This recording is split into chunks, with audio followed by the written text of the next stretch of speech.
Bienvenidos a Museo Suma y a Fundación Carlos Slim. Hoy nos encontramos frente a esta escultura en yeso que realizó el artista Paul Trubetskoy, un artista que nació en Italia, cerca del Lago Maggiore, pero su padre era un diplomático ruso, por eso el apellido, y la madre era una cantante lírica estadounidense. Y vemos cómo desde un principio Trubetskoy vive rodeado por un ambiente artístico bastante fecundo. En la villa donde vivían los padres pasaban muchos escritores y muchos intelectuales, sobre todo entonces se respiraba lo que era la atmósfera propia y también los valores de los Scapigliati.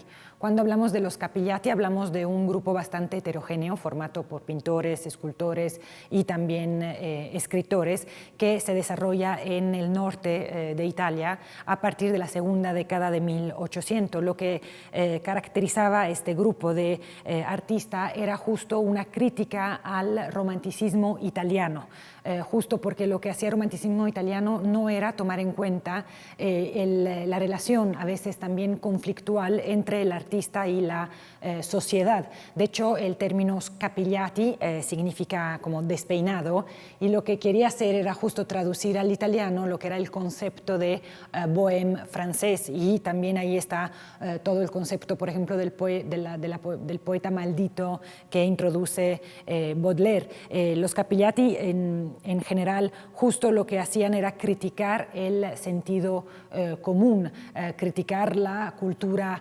oficial. Ellos justo trataban de ir en contra de lo preestablecido. Eso es prácticamente lo que los caracterizaba, y es justo el ambiente en lo que vive Trubetskoy al inicio de su vida.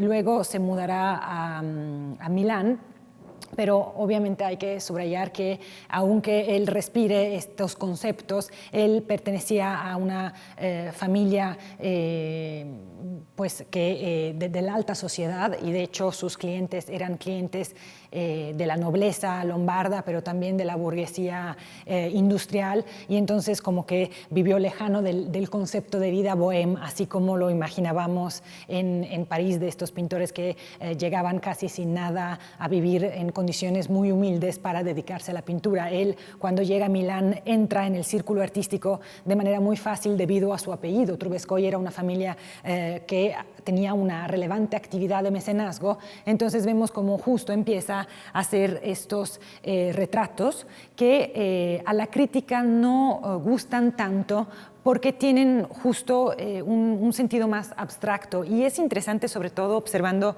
esta escultura, cómo se ve lo que es una escultura tridimensional, pero evoca mucho el concepto pictórico. Y aquí es interesante la cuestión acerca de la identidad de la modelo.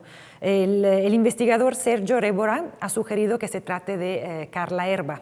De hecho, Carla Erba era un célebre personaje de la alta sociedad milanesa, era la esposa de Giuseppe Visconti y fue la madre del célebre director de cine Luchino Visconti. Y vemos, pero cómo puede ser que no sea ella, porque hay otro yeso muy similar al presente que se encuentra en el Museo del Paisaje de Verbania, en el que se lee una dedicatoria en el yeso, y la dedicatoria dice: al mio amico carissimo Felice Cameroni, que significa mi querido amigo Felice Cameroni. Y vemos cómo justo a partir de esta dedicatoria otro investigador, que es el doctor Cansac, justo lo que subraya es que era muy difícil que el artista hubiese dedicado un yeso representante a una dama, Carla Erba, perteneciente a la alta sociedad, cuando en realidad Felice Cameroni era uno de los, pues digamos que tenía posiciones políticas bastante socialistas, también lo describían como un nevrasténicos misógino, y entonces como que es quizá no sea la dama aquí representada Carla Erba, pero más allá de la identidad de la modelo, vemos como si observamos la escultura, está presente el influjo de la pintura Scapigliata por lo que concierne la parte superior, porque en la parte inferior, cuando vemos toda esta falda, ahí se ve justo como hasta tiene tintes quizá geométricos, hasta como un poco más estilizados. Los pliegues de la falda son obtenidos a través de la geometrización casi justo en antítesis con lo que era la plástica característica de los Scapigliati. Y vemos hasta la posición de la mujer, quiere atrapar el instante que huye. Es muy interesante también lo que es la angulación. El escultor quiso subrayar la frontalidad de la figura, pero su mirada ve hacia la izquierda. Y vemos que lo que hace Tversky a través de esta escultura no es describir, sino sugerir. Y eso es muy importante y justo le otorga a su obra esta unicidad que quizá no fue tan reconocida por lo que fue la crítica.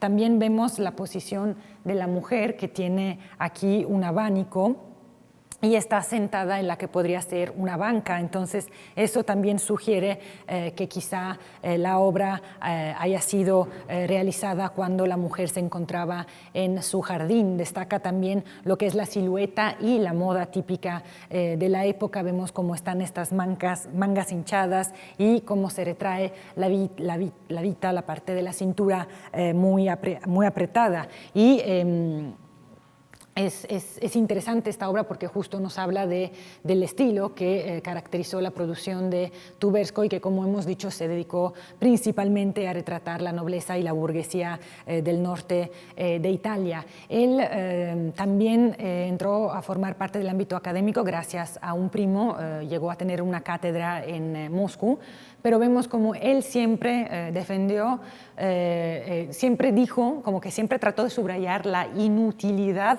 del estudio. Él decía que un artista no necesitaba estudiar, lo que necesitaba hacer era observar directamente la naturaleza, y justo era la naturaleza que revelaba todos los secretos, no era lo que podían ser unos libros o la técnica, y lo que él invitaba a hacer justo era salir, observar la realidad y atraparla. Y lo que él siempre subrayaba es que se puede perfectamente distinguir una obra que es hecha a partir de lo que es la preparación más académica y una obra que se realiza a partir de la naturaleza misma.